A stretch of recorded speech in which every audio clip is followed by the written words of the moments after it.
Hola a toda su comunidad imparable que se conecta cada semana a través de la señal de radio Conexión Vida. Esto es Vidas Imparables y quienes habla su anfitrión Josué Valera.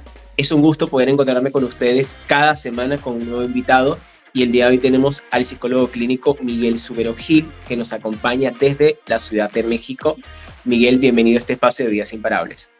Gracias, Josué. Bueno, quiero empezar agradeciéndote a ti, al proyecto que traes, me parece súper bonito y sobre todo por darme la oportunidad también de poder estar aquí y expresar un poco de lo que es esta historia, ¿no? De vidas, como bien dices, imparables. Gracias a ti, Miguel, y me gustaría que empezamos a conocerte un poco, como ya lo mencioné, eres psicólogo clínico, estás actualmente en la Ciudad de México, pero eres de nacionalidad venezolana, ¿no?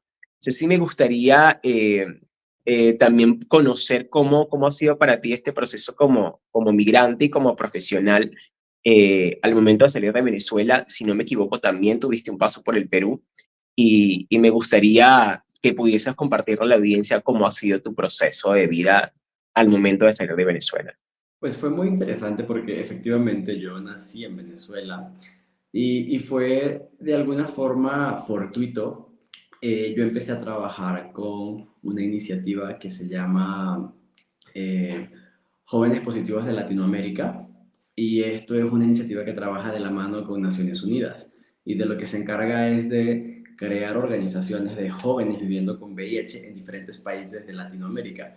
Y entonces lo primero que yo hice fue ir a un encuentro internacional de jóvenes viviendo con VIH, y este encuentro fue justo en el Perú, fue por allá en Cusco.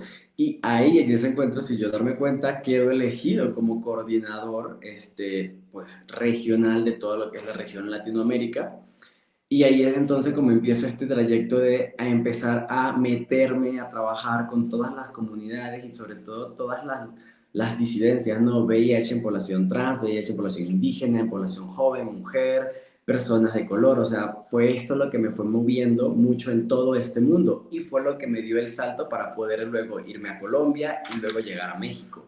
Entonces fue realmente un proceso bonito porque estuve aprendiendo mucho acerca de lo que es el VIH en diferentes culturas, en diferentes poblaciones, poblaciones vulnerables, pero a su vez me permitió también poder vivir en diferentes espacios.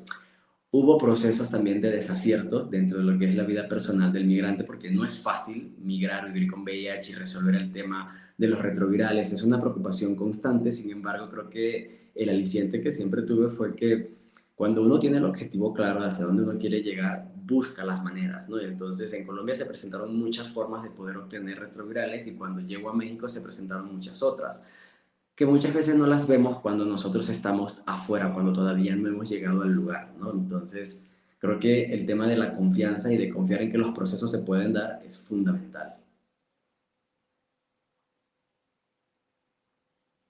No, no es imposible, pero sí representa desafíos cuando migras, ejercer quizás una carrera profesional. La carrera profesional la logras finalizar en Venezuela y cómo logras poder iniciar todo este proceso para ejercer tu carrera fuera del país. Sí, yo termino lo que es la licenciatura en Venezuela, yo me vengo a México, en México digamos que obtengo todo lo que es la parte de la legalización en los primeros 6 meses, y la verdad es que una vez que obtienes los papeles, lograr la legalización, la apostilla, la revalida de todos tus documentos universitarios en México no es tan complejo como en otros países que he escuchado. Entonces es un poco tardado, sí. Sin embargo, a mí me ayudó mucho el hecho de que, ok, tuve residencia mexicana y entonces empecé el trámite luego. Me tardó como un año. Sin embargo, ese proceso de tardarse un año, sí, yo tenía mucho miedo de poder ejercer y obviamente me tuve que dedicar a otras cosas mientras yo me llegaba el título, por decirlo de alguna manera, que me autorizaba a poder trabajar acá. Entonces, claro, durante ese tiempo, lo que hacía, trabajaba en aquel entonces, recuerdo, en una empresa de recursos humanos, haciendo cosas que yo nunca había hecho, la verdad, temas de reclutamiento, de comunicación organizacional, pero siempre la intención fue ejercer mi carrera y fue muy difícil porque yo no sabía a qué nicho llegarle, no conocía cómo era la cultura mexicana, no sabía cómo era que tenía yo que meterme acá. Afortunadamente coincidió que en México hay un dicho que igual y no es el mejor, pero bueno, lo quiero poner para sintetizar esto, y es esta parte de malinchista. Malinchista es esta preferencia que tienen los mexicanos por personas de otras nacionalidades. De verdad, es increíble cómo si eres de otro país, el mexicano te acoge de una manera tan increíble y tiene una manera de ser tan única. Está mal empleado porque al final del día lo utilizan los mismos mexicanos para referirse como de manera medio despectiva, porque no tendrías por qué tener preferencia por nadie, simplemente solo somos seres humanos, ¿sabes? Pero podría decir que de alguna u otra forma eso generó algunas ventajas, ¿no? Al final del día, cuando la gente colocabas esta parte de, es que eres venezolano, pero tú te escuchas diferente, creo que lo que me aportas está como que distinto, como que aquí no se habla de eso, porque también la psicología que se estudia en México es bastante diferente a la psicología que se estudia en Venezuela. Entonces yo creo que fue un cúmulo de factores que pudieron permitirme el poder abrir paso y poder llegar a las personas. Al principio me costó muchísimo, o sea, fue muy complicado poder entender a quién le quería hablar y quién quería realmente atenderse conmigo, ¿no? Hasta que llegué justo a esta parte del público de personas con VIH, porque realmente es un público muy poco atendido en cualquier parte del mundo, no solamente en Latinoamérica. O sea, realmente existen muy pocos psicólogos especializados en atención de personas con VIH y todo lo que esto incluye. Me hablas de esta acogida, pero también al inicio me comentas esos miedos que tenías al inicio, ¿no? Donde iba a encontrar mi tratamiento, quizás a esos temores que se expone una persona al momento de emigrar y que probablemente antes de irse no logró planificarlo, ¿no?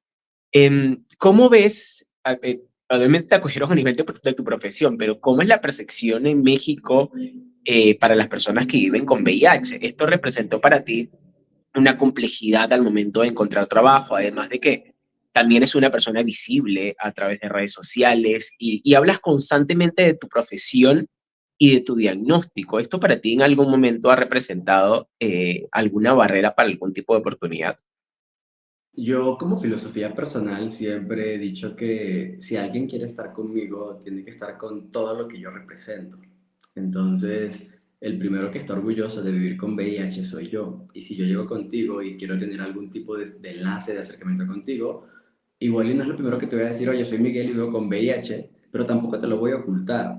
Y si para ti eso es un inconveniente, yo soy el que no quiere trabajar o juntarse contigo. Entonces, creo que el approach que yo fui desarrollando cuando trabajé todos estos años con personas que viven con VIH, lo que hizo fue más apropiarme, empoderarme y enorgullecerme acerca de mi propio diagnóstico, porque no era como que algo me definiera, ¿sabes? Es como cuando conoces a una persona que tiene hijos. La persona no es menos persona o no es más descartable porque tiene un hijo. Simplemente, si quieres estar con esa persona, tienes que aceptar que viene con personitas al lado, ¿no? Que no le suma ni le resta, simplemente es parte de quien es. Y justo es como parte del lema con el que yo siempre he cargado. Entonces, cuando yo he estado trabajando en algunos lugares o cuando he buscado la forma de relacionarme, siempre estuvo en claro, vivo con VIH y pues estoy buscando la forma de seguir creciendo. No es el VIH el centro de mi vida, pero tampoco quiero que sea esto para ti un problema, porque si yo no te lo digo y te enteras por otro lado, a lo mejor eso puede generar un poco de, ¿sabes? Como de riña, por desconfianza. Prefiero ser yo quien se lo diga y como siempre le he dicho a mis pacientes, el VIH te va a impactar dependiendo de la condición con la que tú lo cuentes. Si tú lo cuentas y lo cuentas estando seguro, empoderado, sin prejuicios, sin miedos, así tal cual lo vas a transmitir a la persona con la misma seguridad con la que tú lo vives. Pero si tú cuentas tu diagnóstico desde el miedo, desde el prejuicio, desde la incertidumbre de que yo no sé qué va a pasar, si me voy a sentir bien o si me voy a sentir mal, le transmites tu diagnóstico a la persona, pero también le transmites tus miedos, tus inseguridades, todas esas series de situaciones incómodas que a cualquier persona alertarían y a cualquier persona espantarían. Entonces yo creo que también eso es muy importante tener en cuenta cuando uno quiere compartir su diagnóstico y sobre todo cuando uno quiere emprender alguna vivencia, porque no te puedes dividir, eres una sola persona y en algún momento las cosas salen a la luz. Y como profesional, Miguel, ¿cómo has podido llevar esto? Porque, bueno, tienes un trabajo con personas que viven con VIH y también eres una persona que vive con VIH. ¿Qué crees que puede aportar de momentos, al menos para esta población en específico, que el psicólogo también tenga este diagnóstico y también tenga experiencias propias, ¿no? ¿Crees que a nivel de cómo llegas al paciente o al usuario que te visita es diferente para con una persona que quizás o no esté sensibilizada o no vive con el diagnóstico? Pienso que Y es parte de cuando a veces la gente me pregunta, ¿no? ¿Cómo vives tu diagnóstico? Para mí, al final del día, el diagnóstico fue la mejor situación que me pudo haber pasado en la vida. Y siempre he estado orgulloso de eso, porque muchas veces los pacientes que vienen conmigo son pacientes que ya han ido con 2, 3, 4 psicólogos, psicólogas anteriormente, pero nunca se atrevieron a hablar de que viven con VIH. ¿Por qué? Porque particularmente, no digo que sea la generalidad, puede pasar mucho que quien vive con VIH también es gay, también está dentro de la comunidad LGBT, también hace trabajo sexual, o sea, como que también consume sustancias, entonces como que llegar a hablar con cualquier persona, cualquier mujer y decir, oye, soy gay, vivo con VIH, consumo drogas y hago trabajo sexual, como que muchas veces genera en los otros terapeutas pues algún tipo de reacciones que luego hacen sentir incómodo al paciente. Desde mi perspectiva, cuando los pacientes llegan conmigo, lo primero que me cuentan es, vengo contigo porque también vives con VIH y porque para mí es muy fácil contarle de mi diagnóstico que no le he contado a nadie, contárselo a alguien que también lo vive porque creo que me puede entender. Y es muy interesante porque es lo que realmente me pasa. Claro, yo he vivido con VIH en diferentes países y en diferentes países me he enfrentado a diferentes realidades. Entonces es muy curioso porque luego las personas llegan, ¿sabes? Como exagerando un poco la situación. No digo que no sea un tema para hacer drama porque hay quien lo vive y lo vive muy mal, pero cuando ya tú has vivido y lo has pasado tan mal, también tú sabes cuáles son las realidades que realmente suceden y cuáles no. Entonces también de alguna forma me ayuda a que las personas generen mucho más empatía conmigo, mucha más confianza, pero sobre todo un buen vínculo terapéutico. Pero lo mejor de todo es que cuando las personas me llegan contando cosas que no son, para mí es muy fácil decir, a ver, espérate porque yo no recuerdo que esto sea de esta forma. A ver, explícame por qué sí, por qué no, cómo es que a ti te sucede y cómo es que no. Y la gente también se da cuenta, bueno, es que cómo le puedo decir mentiras, cómo puedo falsear algo si él también lo ha vivido. Es como que esto permite que las personas se abran más y que sean mucho más honestas. Como es el típico caso que lo veo mucho de las personas que luego me dicen, es que yo no sé cómo me infecté. A ver, papi, no hay muchas opciones de infectarse. ¿Sabes? Entonces, cuando uno empieza a hablar y empieza a definir todas estas cosas, pero también lo empiezas a definir desde mi propia postura, las personas agarran confianza, porque muchas veces lo que nos da miedo es decir, sí, me fui a una orgía y me acosté con 10 en una noche, ¿sabes? O de pronto sí, me fui a hacer un desastre de mi vida, me metí cualquier tipo de sustancias. Entonces, eso para cualquier persona es un golpe fuerte, pero no es lo mismo decírselo a alguien que nunca ha tenido una experiencia similar a contárselo a alguien que también te está diciendo que también lo ha hecho y que también conoce cómo es que las cosas suceden. Entonces, creo que depende de cómo lo uses. Para mí ha sido una herramienta también en mi labor.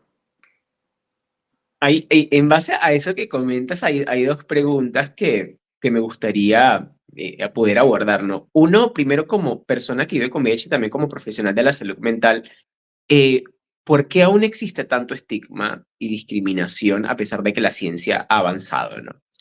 Y como segundo punto, ¿por qué dentro aún de centros de salud, en centros de atención, a los profesionales les cuesta crear tanto este vínculo con los pacientes, ¿no? Justo como lo que mencionas, ¿no? Bueno, quieres conocer la realidad del usuario para poder darle el abordaje correcto, pero te escandaliza si te dice como lo que tú acabas de decir, ¿no? Bueno, ayer hice un trío o hice una orgía, ¿no?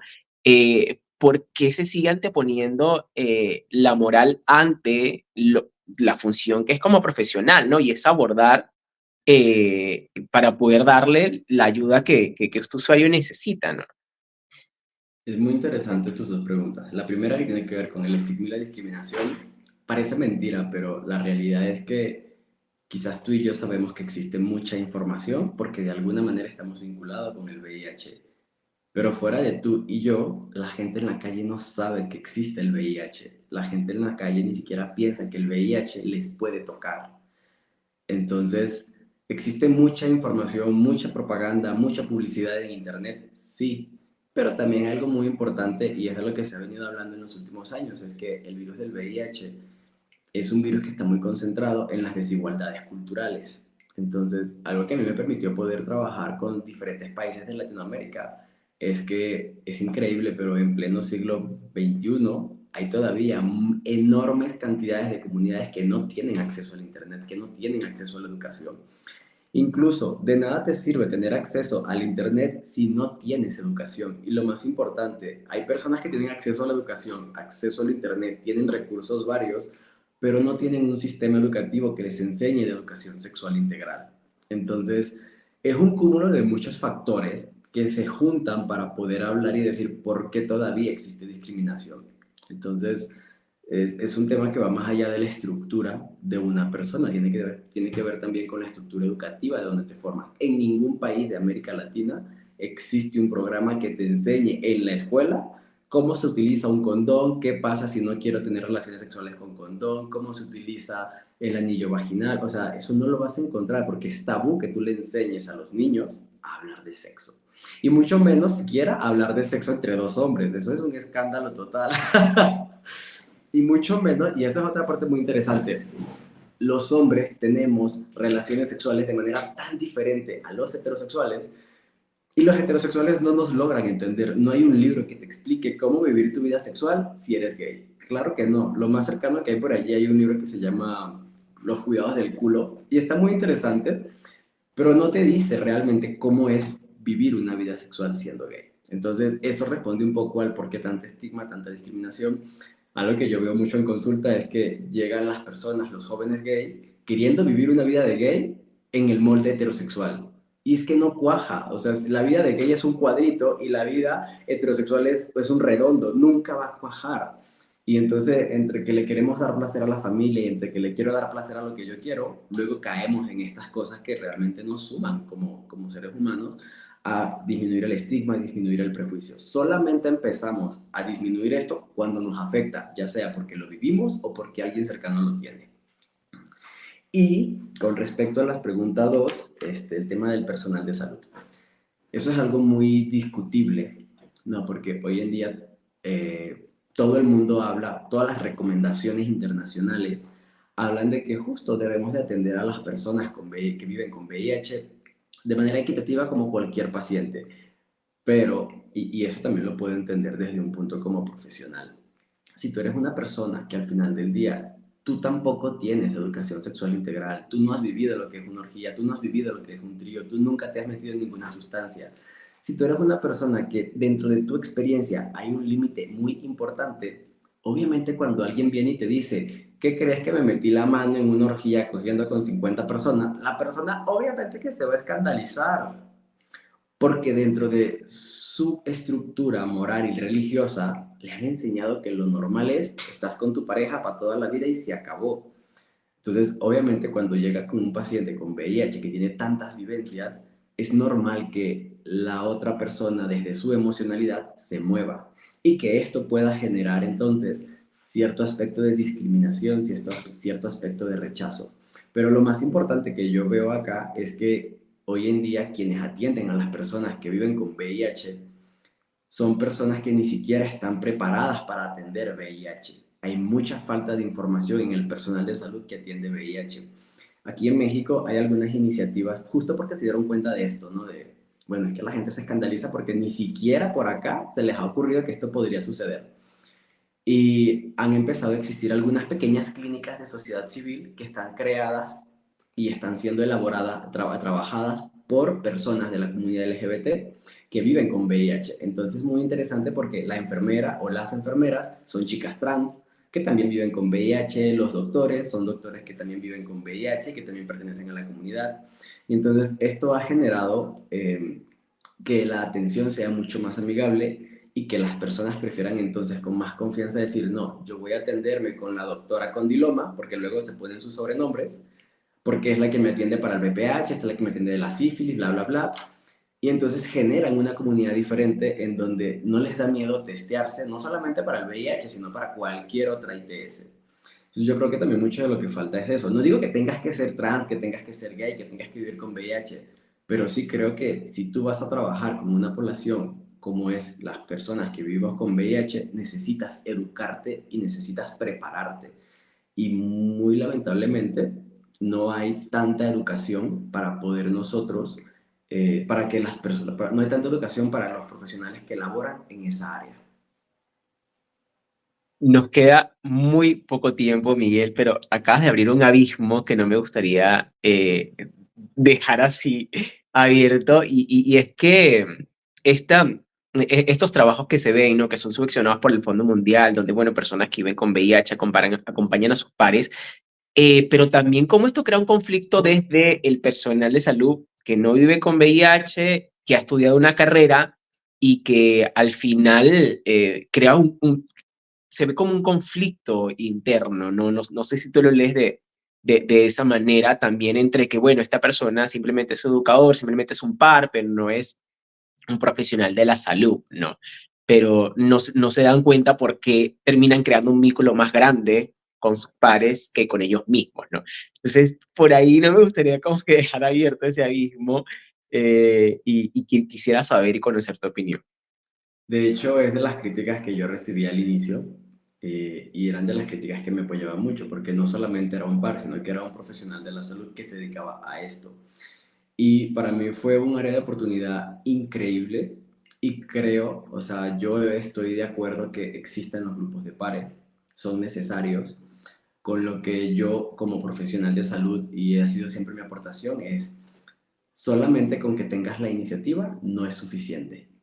¿Por qué? Porque cuando uno va a los grupos de pares, dependiendo de cómo llegue ese nuevo usuario, ese nuevo diagnóstico de VIH, y dependiendo del grupo que uno tiene, entonces eso puede ser un mar de lamentos, como puede ser entonces un grupo que sea guiado para empoderarlos y para aprender acerca de su diagnóstico. El tema que tienen los grupos de pares, por ejemplo, ahorita como mencionas, es que los grupos de pares son dirigidos por personas que viven con VIH, pero son personas que vienen, escuchan el problema, pero realmente no hacen más que eso. Solamente es una catarsis del problema y el problema que tienes tú, el que tienes tú, el que tengo yo, bla, bla, bla, bla. La verdad es que muchas veces escucho otras historias y lo que puedo hacer es deprimirme más. Entonces yo creo que los grupos de pares son importantes siempre y cuando sean guiados por profesionales de la salud que estén preparados en esa materia.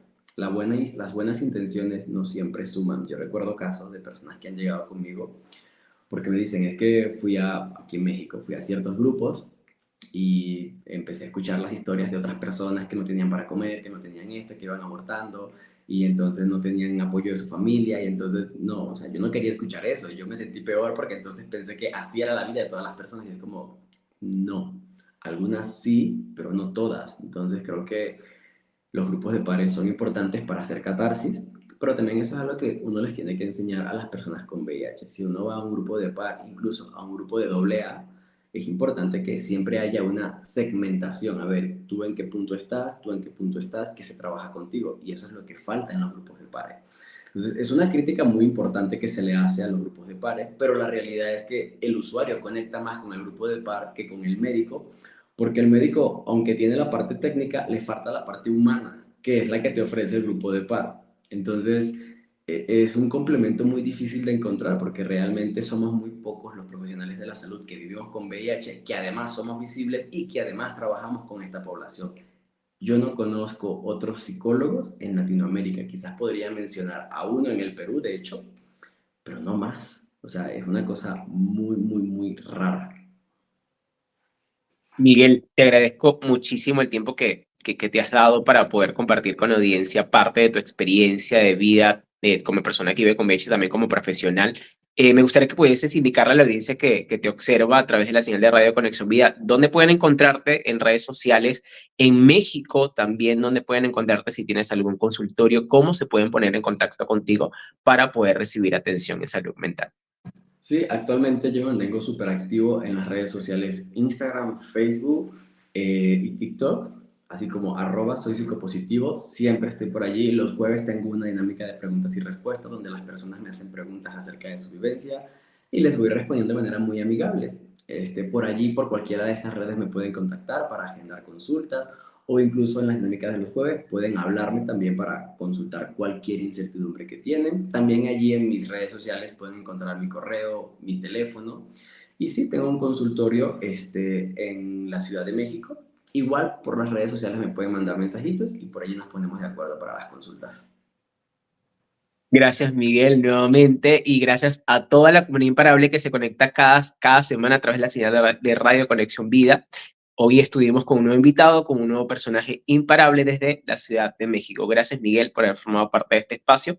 Nos vemos hasta una próxima oportunidad. Cuídate mucho y gracias por la invitación. Luego. Hasta luego.